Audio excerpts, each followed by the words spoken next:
Hello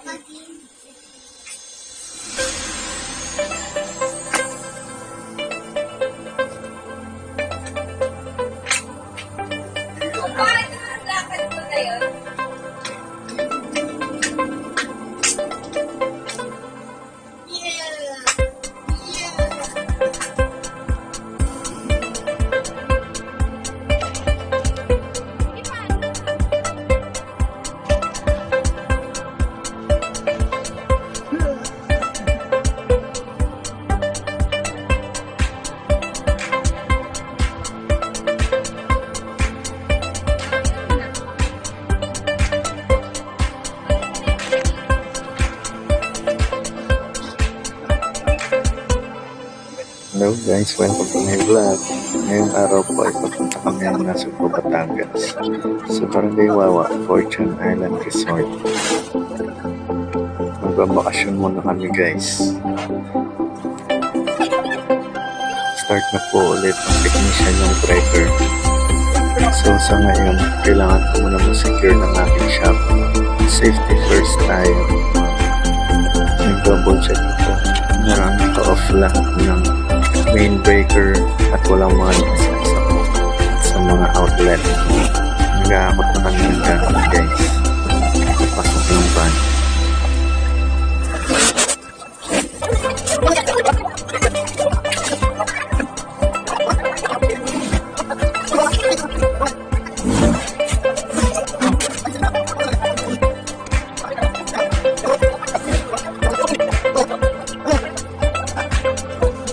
Ito po, sa ngayon, paalis na kami.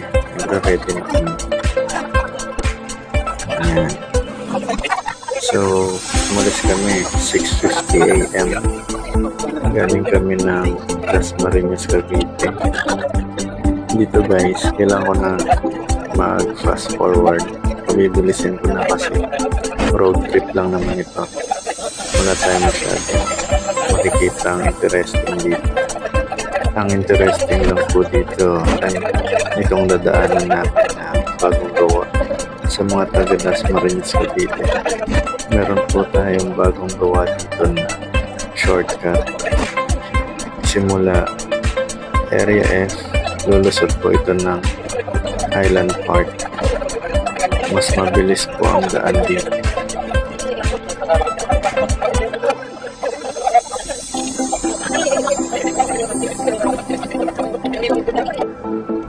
So ito guys, nasa Batangas na po kami.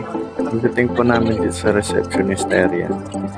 Ito po, mag-fill up po kayo dito. Pag-fill up nyo po, kaya online na rin po sila mag-fill up. Kailangan nyo po ng internet. Matanggap po sila ng GCash, Maya or bank transaction po pwede.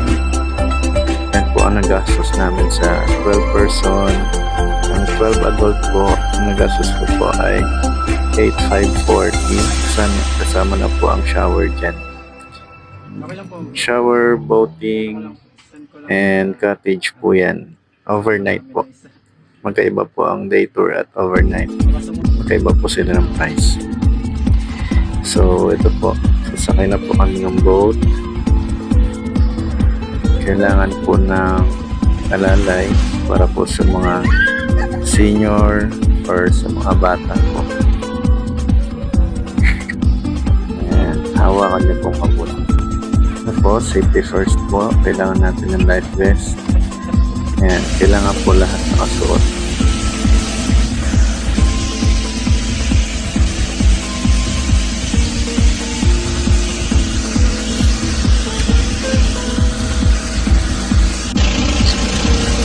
So, ito po.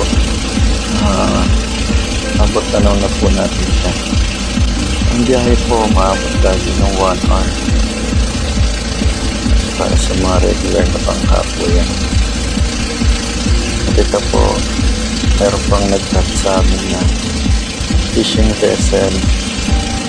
So, napatanong tuloy ako bigla sa kapitan namin ng bangka kung malakas yung brake niya. Joke lang.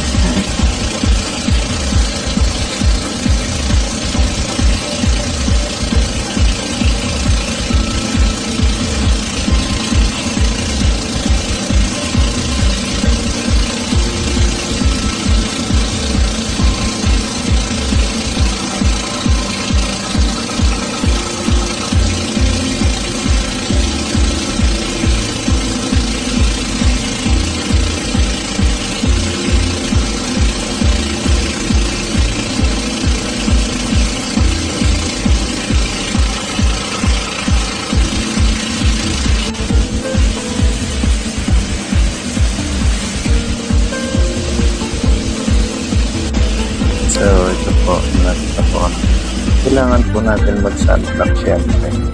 Sobrang init po kasi nito. Mataas yung ano natin. Akitin. Kaya medyo mahaba din. So, ito po. Pupunta po kami sa ruins ngayon.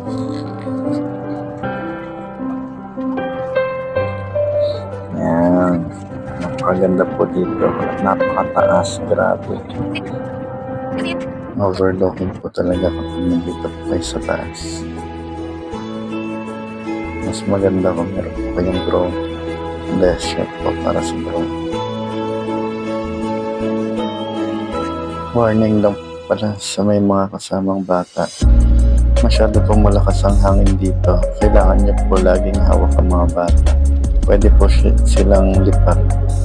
Napakatarik po niyang kabilang side. Ngayon po, nakababa na po kami. Inabot na kami ng dilim. Kaka-picture taking sa taas. So magre-relax po kami. Ihaw po. Wala po tayong kuryente dito. Nagdala lang po kami ng mga flashlight, mga rechargeable flashlight, at meron po akong power bank. Meron din po akong power station na DIY lang. So tumatagal po yun ng 2 araw, mga ilaw lang at electric fan. Tamang chill lang po. Napakatahimik pagdating sa gabi. At nakakita pa po kami ng pagong. Ayan po, baby turtle. Ayan, hindi po namin iniipit yan. Nakita po namin yan sa ilalim ng cottage. Naglalakad, muntik na matapakan. Kaya ang gagawin namin, papakawalan po namin siya sa mismong tubig na. Ayan. Napakasigla niya. Kaya halatang wala po masyadong nanghuhuli sa kanila or nananakit.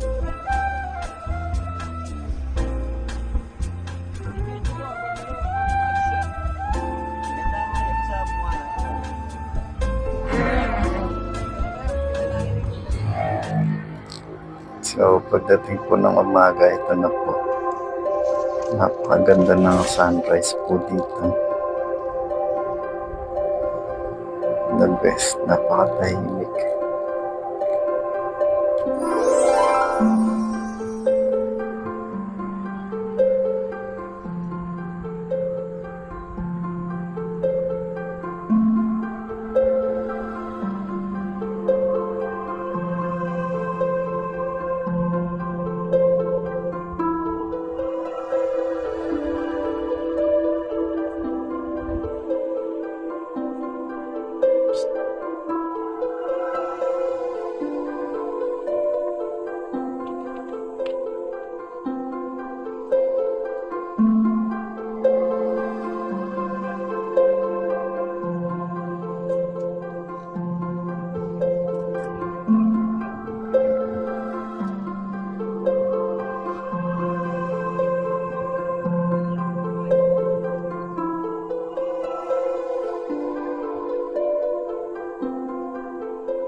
At ito pala yung bulilit ko.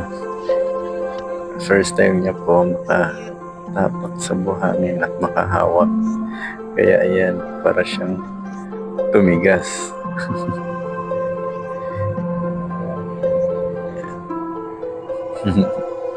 na-amaze siya sa kanyang ginagawa.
Yes.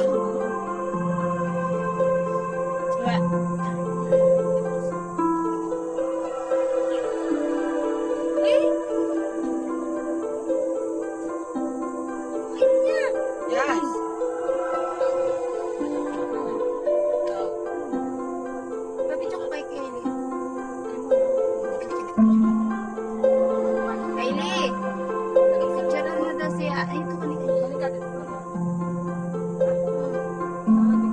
Patay na lahat!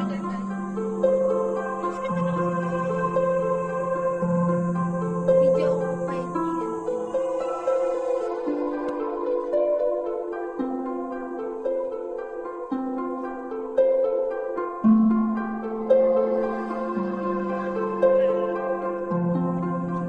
Yes, it. Yes, it. Yes, it. Patay na, patay na. Langay na.